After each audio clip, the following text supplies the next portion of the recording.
for the January board meeting. I'd be happy to answer any questions. One question.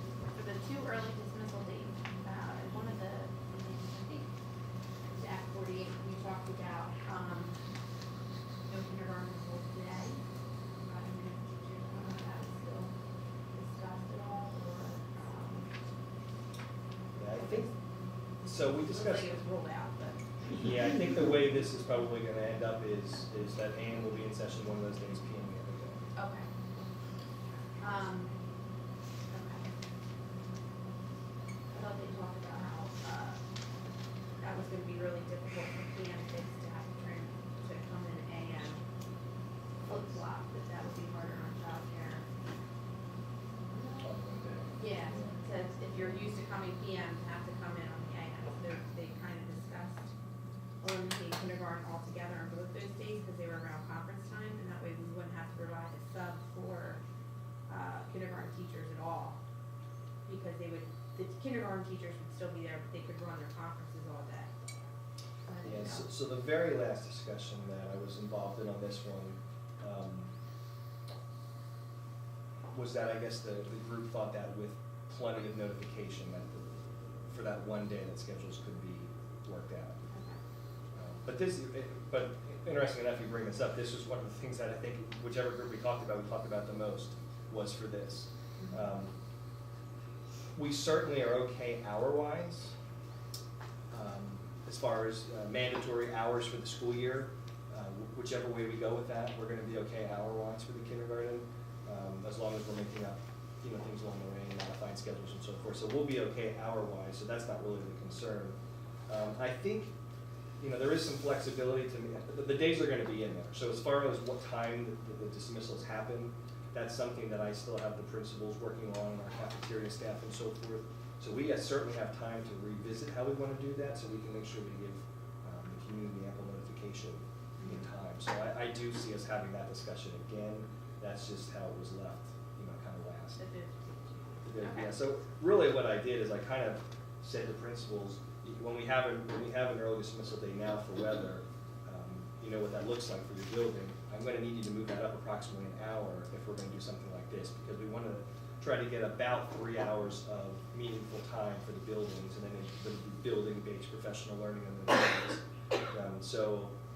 Do we serve lunch? Do we not serve lunch? We kind of have all those discussions, and at this point, it looks like we would serve it for elementary, but not for secondary. On those, again, just on those 2 days. So, but we'll finalize the specific times of those dismissals, talk about the AM versus PM, who's going to be in session and so forth, and then we'll make sure we send that out with plenty of notification.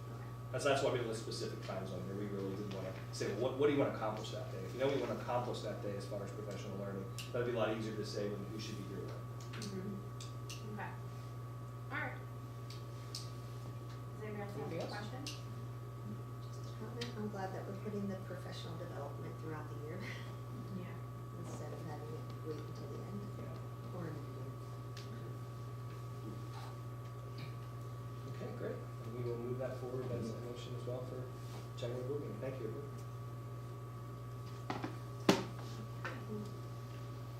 Okay, public comment?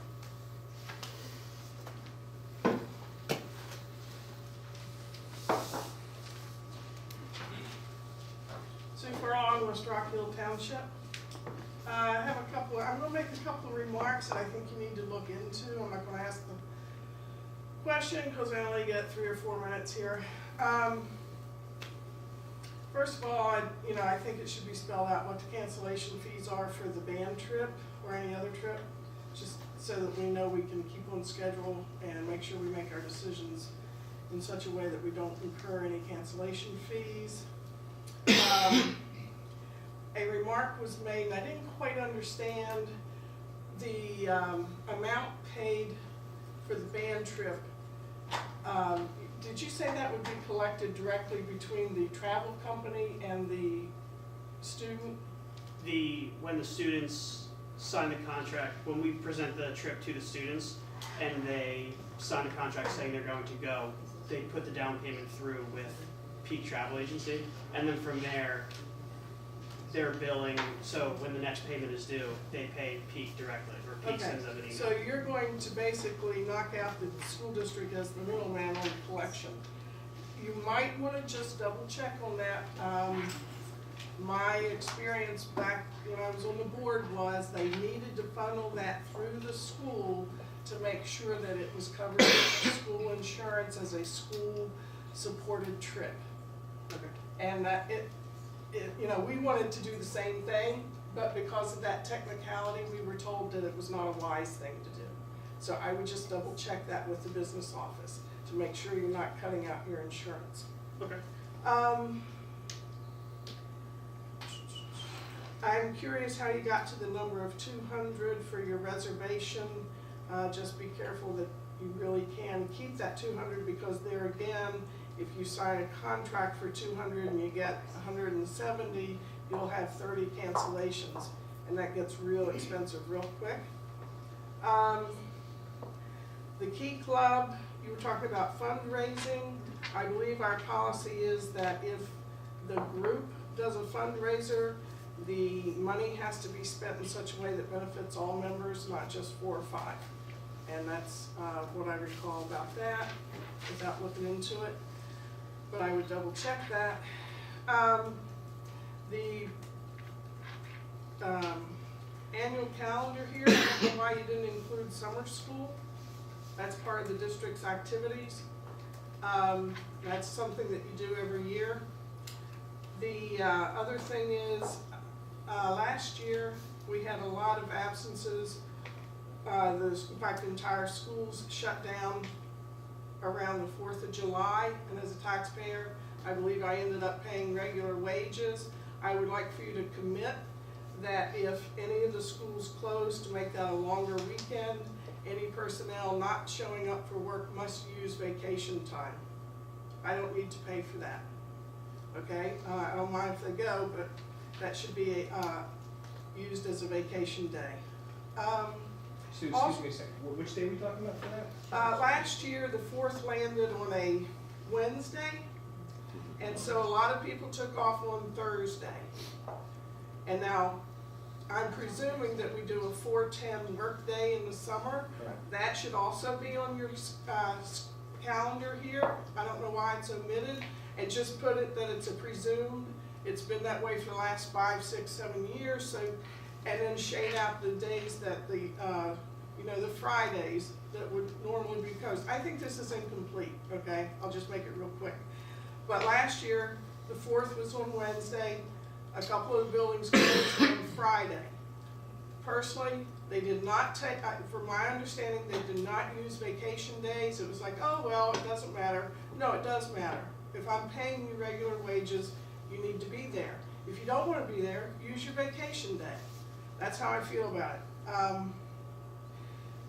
And I would shade in the days with a footnote for the 4/10 work week, so that people know what days the school will be closed in the summer. And I would put summer school tentatively in the schedule. I don't know why it's not there. That's the district calendar for the year. Well, I can answer a couple of the questions. I'll wait to finish them. That's pretty much it. Okay. So I'll start with the last one. The summer school, there's multiple types of summer school. There isn't just like a summer school for academics. There's so many different summer programs. That's why that's a whole separate schedule that gets I would posted. put in the academics. Your core summer school program should be on this schedule, so that people can plan their holidays and their vacations. The optional ones, I know you're talking about band, you're talking about drama, I understand that, but those people, those participants, will have to have more flexibility, but the general population should understand when the academic summer school will be held.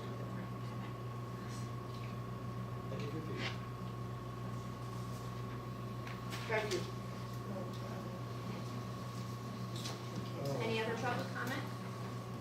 Just one last thing, as far as the cancellation, insurance coverage and details and things. We did post, music department did provide us with the itinerary. So you'll see 2 separate attachments for tonight's meeting. One of them is their trip template, which is the overall summary.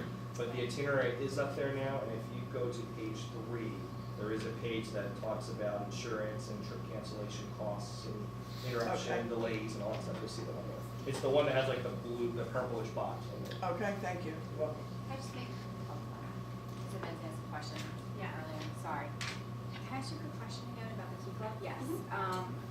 Only because I've been thinking, like, I understand what Sherry's point is about the 1080, and it was raised by the club efforts, and then these 4 to 6 students will get to basically be able to have the benefit of that, even though the rest of the kids don't.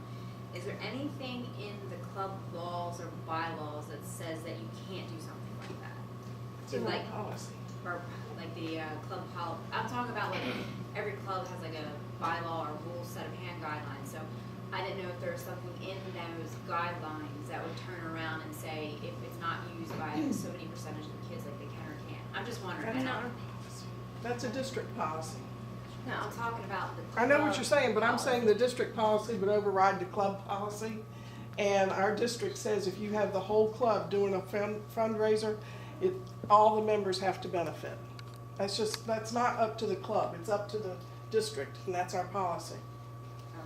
I think we need to look into that more then, before we move forward with that. And your club's not, you're talking about when it's donated, not fundraising, Well, correct? some is fundraised, some is donated. So there's a mixture. Yeah. Okay, so we probably just need a little bit more clarity on that. Yeah, I'm just asking because I'm thinking for the club, like I'm not sure about that either, like I didn't know if it's who overrides what. I mean, you still, I would think have to come back all of them have to be in line with each other, so. Club and district. We'll get clarification on it and then. Okay. Troy, sorry, can you make sure that it states music department trip and not band trip? All right, when it's presented. Yeah. I think it It is. does It say does on say our that. agenda. On our Does- agenda. We're gonna list it yeah. just like the Also does. agenda, music. Just to make department. sure It that. does say music department trip. Yeah. Okay.